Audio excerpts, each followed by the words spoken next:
Nice to be here and to meet you all in person. It's been a while since we have concluded our project, which is Food Data Market project, which aims to improve transparency and trust in supply chains. We conducted a series of experiments in test beds in 3 different locations: South America, Ireland, and Nepal, Asia. So it was a kind of very, very challenging project from the practical perspective, but we tried to keep it outcome oriented.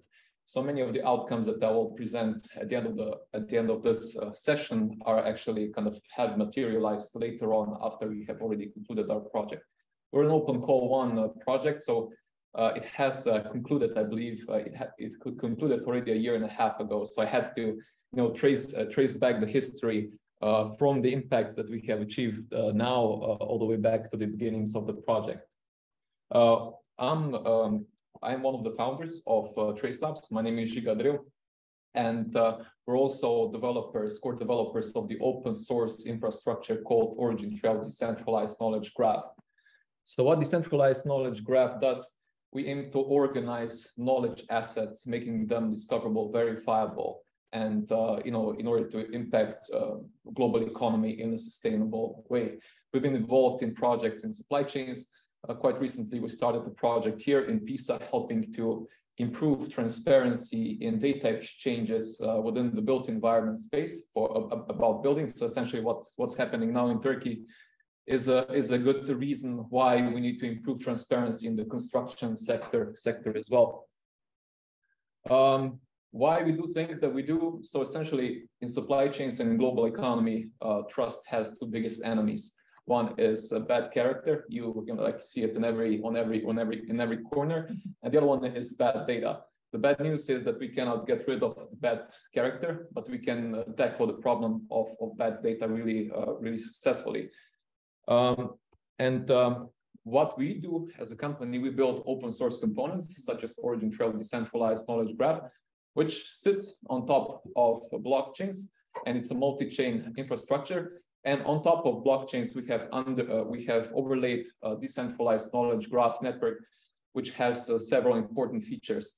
One of them is that it allows for the data exchanges in interoperable data formats, which is very much useful for supply chains, using standards from W3C GS1 for supply chains, also identities. And of course, having this decentralized knowledge graph now also transitioning into the V6 states. It's a 6th iteration of the network, which we have been building since 2018. Highly impacted, of course, by the things that we have completed within the NGI project. This decentralized knowledge graph also allows for the ownership of knowledge assets. And these knowledge assets can also be made transferable, which is very much important for the project, which is the food data marketplace, meaning that we can allow companies, we can allow participants to transact the data that they create along the supply chains.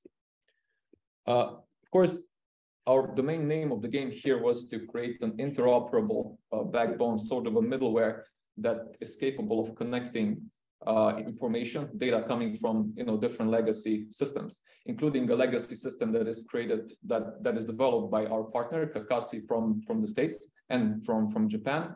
And of course, being able to connect the data from disparate IT systems, you're then able to enable cross-organizational data exchange, which is crucial in some of the cases that I will also present later on. Because much of the value, much of the kind of the trust deficit really stems from inability for companies and for organizations to exchange data.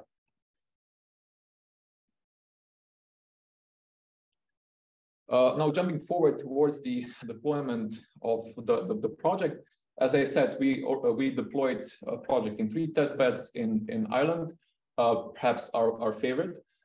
Within the distillery called Church of Oak. So what we did there, we installed the cameras that we received from our US counterparts that are able to collect data from the fields, from the grain fields about the luminosity, rainfall, video, and some other parameters. And we were able to pair that data with other product visibility data formatted data that is then we were then capable of attaching the right video about the right batch of grain that went into the specific barrel of whiskey, which I believe should mature sometimes within this year.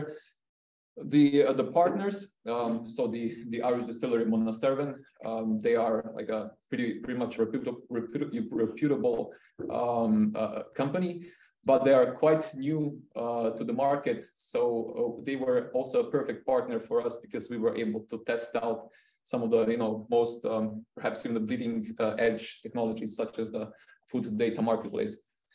Another test beds were in Colombia. I believe that those were cacao fields, and in Nepal in Asia.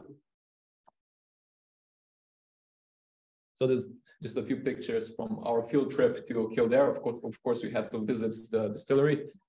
Wouldn't be possible to go through such a great project without visiting our partners.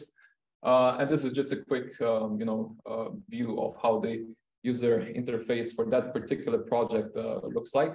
It's a data marketplace, so attached to the backbone, which I described previously, the decentralized knowledge graph.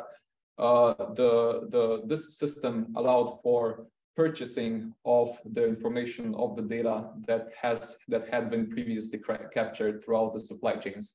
More specifically, the beginnings of the supply chain, so at the farm level. So this is the device that we used. This is the device produced by Kakasi, our partners in this project. Unfortunately, they did not receive any funding from the US counterpart funding agencies. So it was us, our company, which mostly provided funding for them, so they were able to maintain their support for the project. Just a quick view of how the knowledge assets look like. So structured within the decentralized knowledge graph, you can actually see the data structured in a decentralized knowledge graph in a graph-like fashion.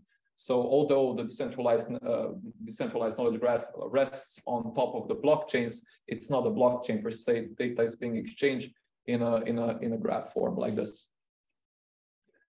And then going to a little bit more far-reaching impact, which we achieved in the US, Canada, India, and other places. We were able to.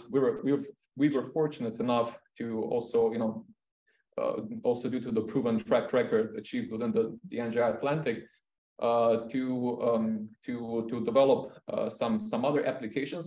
One of them was developed for the supplier compliance audit network in the United States.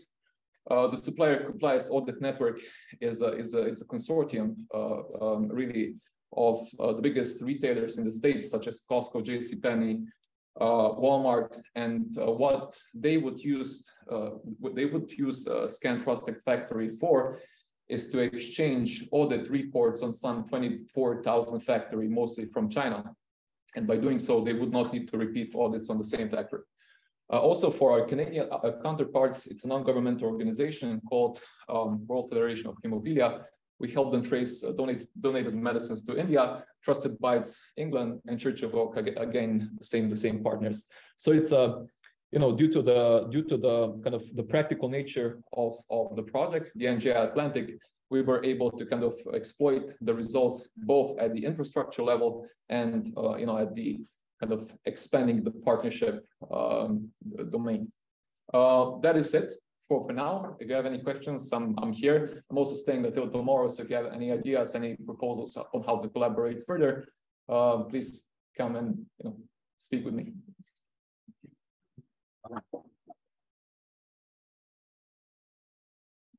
I think we already have a question. No.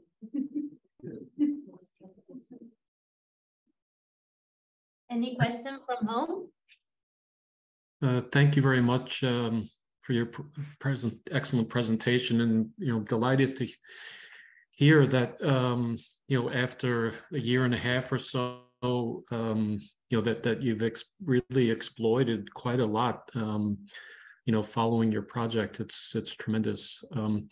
I guess just, similar question to my earlier question. How did you find the process itself in terms of, the deliverables, the review meetings, that sort of thing? Was it too little or too much, or, what's your feeling on that whole process? I think for us, it was important that it did not impede with the kind of the natural flow of the project. And of course, sometimes we had challenges, and on the other hand, we also had serendipities that were like worthwhile to discover. And that's why it took us a little bit more time to also deploy cameras in all 3 test beds. And when we also stumbled upon such a challenge, we also, I believe we talked to you, Jim, and you also granted us an extension to have a little bit more time to deploy the devices on, I think it was in Nepal in Asia. So from that point of view, I think the project has been, the project coordinators and everybody involved from NGIatlantic side you have accommodated our needs throughout the project. And sometimes, it's impossible to foresee the challenges, and we got the flexibility that we needed. Okay, well that's very good to know, Ziege. Thank you very much, and thanks to your team. Thank you.